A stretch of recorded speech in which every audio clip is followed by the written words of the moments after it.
Well, how about those explosive plays on offense? Same mistakes over on defense.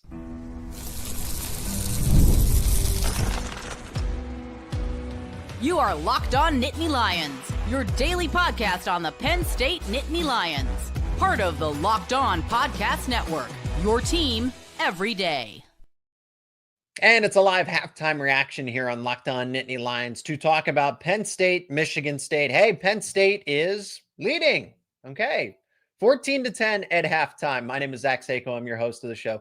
As always, just a quick check-in here, a vibe check, because Penn State doing some things better, still struggling with the same things that they've been doing all season. This is a Penn State team that, like I said, is taking alluded to the fact that they were going to take a step forward on offense this week. You know, the matchup presents itself, but still the defense dealing with the same circumstances. Special teams has been really good this season for Penn State. So shout out to them, because they lead the nation in blocked punts, blocked kicks for this season. So hang the banner, right? Let me know your thoughts in the comments section as we have just a brief conversation here before Penn State goes back out there against Michigan State. So starting with the offense, again, the play calling questionable at times, but the group overall looks better. Ethan Grunkemeyer, 7 for 11, 123 yards, 1 touchdown, and that's a 75-yard play to Devonte Ross. And the thing that I want to point out is all off season, this is what I envisioned, what I was thinking of when they go and get a player like Trevor Payne out of the transfer portal. And then you have him in conjunction with Devonte Ross and Nicholas Singleton and Katron Allen. What it does is the idea was that the blueprint was you run the football with Singleton and Allen, and you force defenses to respect that and have 7 or 8 defenders in the box, which is what we're seeing now. And then Trevor Payne dices you up underneath, intermediate routes. And then Devonte Ross, you hit him over the top. And then there's that explosive play to keep it really balanced. Well, that hasn't happened all season until now. And it's ironic that it takes a head coach getting fired, losing your starting quarterback, for these bread and butter type of plays to come from Penn State.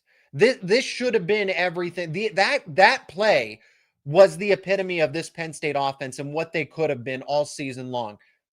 Was it the play calling? Was it the play design in terms of the game plan? Okay. When James Franklin, Andy Kotelnicki, everybody, when they all got together, were they just not, why couldn't these plays happen? Why does it take an interim head coach to get to this point? I digress from that. Again, it is Michigan State. Michigan State's defense is, see, and here's the benefit for Penn State. They have been put through the gauntlet. They faced a number 1 Ohio State defense, a top 5 Iowa defense, and a top 10 Indiana defense. Now they're going up against a bottom 10 Michigan State defense. You are bound to get those explosive plays. Katron Allen looks same as advertised all season long. 10 carries, 50 yards, has 1 of the touchdowns. You also see a little bit of Wildcat. Again, things that I have been talking about for, what are we going on? 6 months now. I think back in May when the off season truly started, okay? Because you get Trevor Payne in the transfer portal, and that's really when, okay, after that second portal window. And now we're seeing wrinkles within the offense that I had been talking about for months. Why am I, as a podcast commentator, calling out plays that Penn State should be running, and it takes them 10 games to do it? Okay, that's the irony of it all.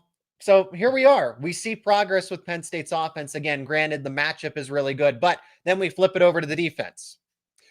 On the defensive side of the football, you still can't contain a quarterback the second he breaks out of the pocket.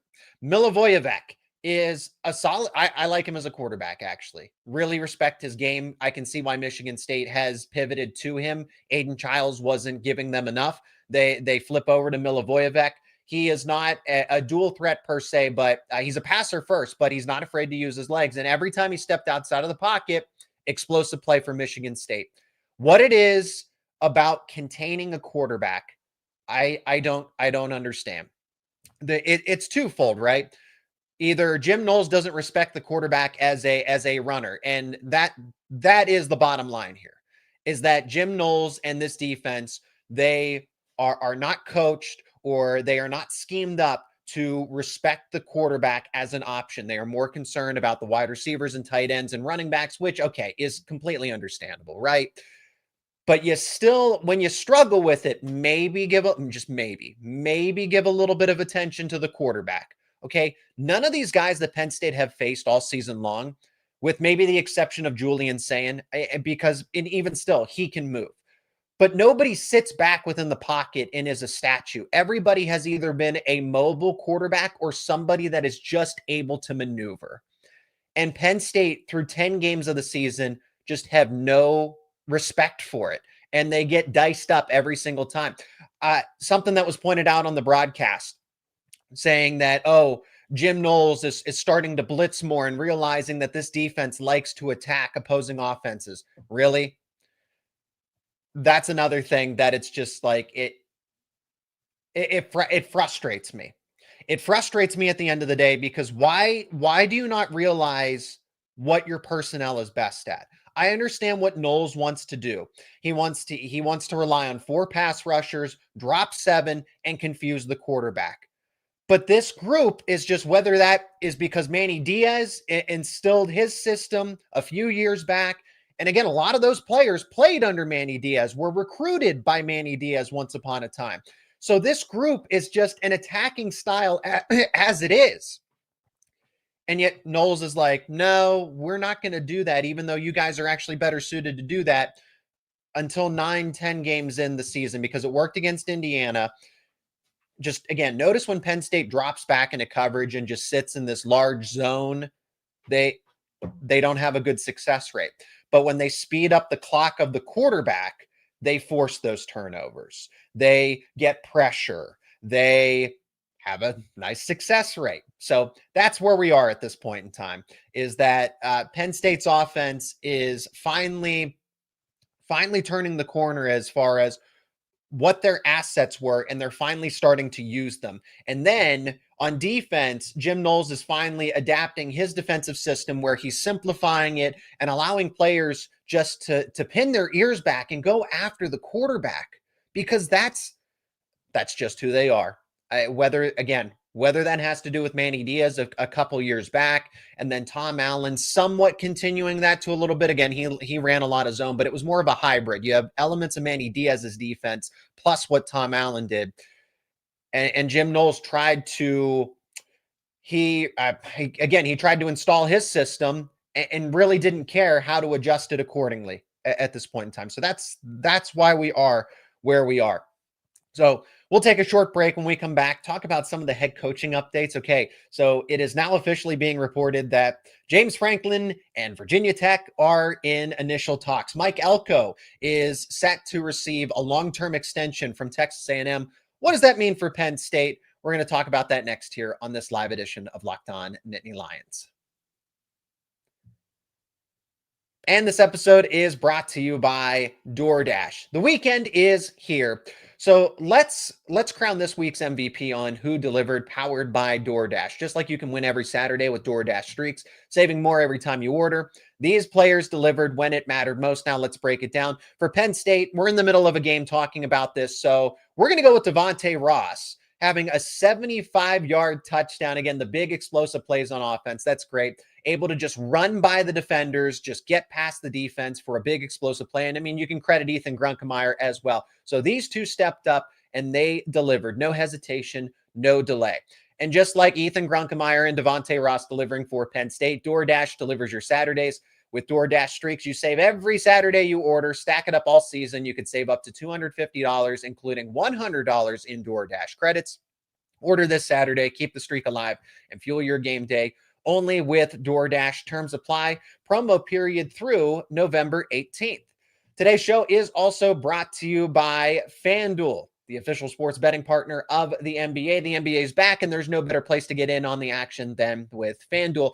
Even if you miss the start of the game or you want to ride the hot hand, FanDuel has live bets on everything from who will score next to fourth quarter comebacks. Plus, you can even combine your live bets into a same game parlay for a shot and an even bigger payout. It keeps every game exciting, especially when your team's making that late push. And right now, FanDuel is giving new customers $300 in bonus bets. That's right, $300 in bonus bets when your first $5 bet wins. So head over to FanDuel.com to sign up and play your game with FanDuel, the official sports betting partner of the NBA. And remember, new customers will get $300 in bonus bets when your first $5 bet wins.